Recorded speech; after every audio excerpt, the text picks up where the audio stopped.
নোয়াখালীর সোনাইমুড়ি উপজেলার ওয়াসেকপুর গ্রামে নতুন গ্যাস কূপে খনন কাজ শুরু হচ্ছে আজ। প্রাথমিকভাবে কূপটি মাটির নিচে ৩,২০০ মিটার খননের লক্ষ্যমাত্রা নির্ধারণ করা হয়েছে। এ বিষয়ে আরো জানাতে নোয়াখালী থেকে যোগ দিয়েছেন সহকর্মী আবু নাসের।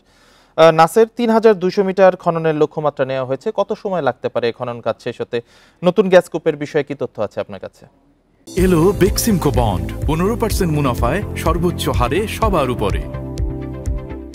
এই গ্যাস কূপটিকে অত্যন্ত গুরুত্ব সহকারে এবং দ্রুত সময়ের মধ্যে খননের লক্ষ্যমাত্রা স্থির করেছে এখানকার যে কর্মকর্তা কর্মচারী এবং প্রকৌশলী যারা রয়েছেন তারা।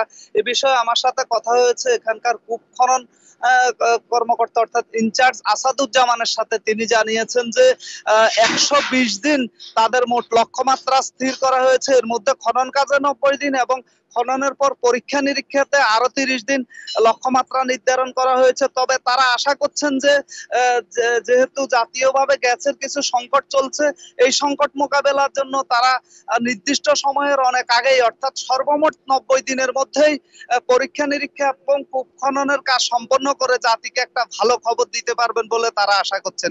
এর আগে বলে রাখতে চাই যে এই গ্যাস কূপটিতে আশা করা হচ্ছে যে 4টি স্তরে গ্যাসের পাওয়ার সম্ভাবনা রয়েছে এবং প্রতিটি স্তরে প্রায় 10 মিলিয়ন ঘনফুট করে গ্যাস পাওয়ার সম্ভাবনা রয়েছে বলে বাফেক্সের সংশ্লিষ্ট কর্মকর্তারা আশাবাদ ব্যক্ত করছেন। তো আজকে এই কূপ খননকে কেন্দ্র করে বাফেক্সের সংশ্লিষ্ট কর্মকর্তা যারা রয়েছেন এবং ঢাকা থেকেও ভূতত্ত্ববিদ সহ তাদের 4 জন কর্মকর্তা এসেছেন এবং এখানে প্রায় 2 শতাধিক প্রকৌশলী কর্মকর্তা কর্মচারী এবং শ্রমিক সার্বক্ষণিকভাবে এই কাজ তদারকি করছেন এবং এই কাজে নিয়োজিত রয়েছেন। এর আগে গত 22 তারিখে আনুষ্ঠানিকভাবে এই কূপ খনন কার্যক্রম শুরু করার আগে যে প্রস্তুতিমূলক কাজ করা হয় তার লক্ষ্যে অর্থাৎ যন্ত্রপাতি স্থাপন, যাকে রিগ ড্রিলিং বলা হয়, সেটি স্থাপন করা হয়েছিল এবং এরপরেই আজকেই মূলত আনুষ্ঠানিকভাবে এখানে এই যে কূপ খননের কাজ শুরু করা হবে এবং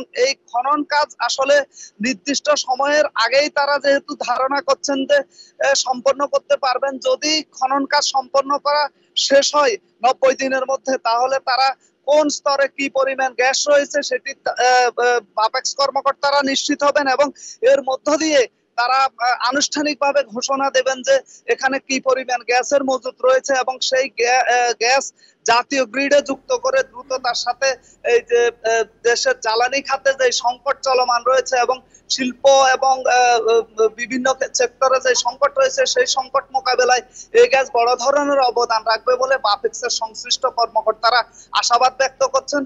তো এখানে যারা রয়েছেন আগেই বলেছি যে 2 শতাধিক কর্মকর্তা কর্মচারী প্রকৌশলী, তারা অত্যন্ত নিষ্ঠার সাথে এবং দিনরাত 24 ঘন্টা তারা এই খনন কাজের সাথে নিয়োজিত রয়েছেন এবং কাজ করে যাচ্ছেন। তারা আশা করছেন যে অচিরেই জাতিকে একটি ভালো খবর দিতে পারবেন। এই হচ্ছে আমার কাছে ওয়াসেকপুর এই গ্যাস কূপ খনন প্রকল্প এলাকা থেকে সর্বশেষ। গ্যাস কূপ খননের বিষয়ে নোয়াখালী থেকে জানাচ্ছিলেন সহকর্মী আবু নাসের।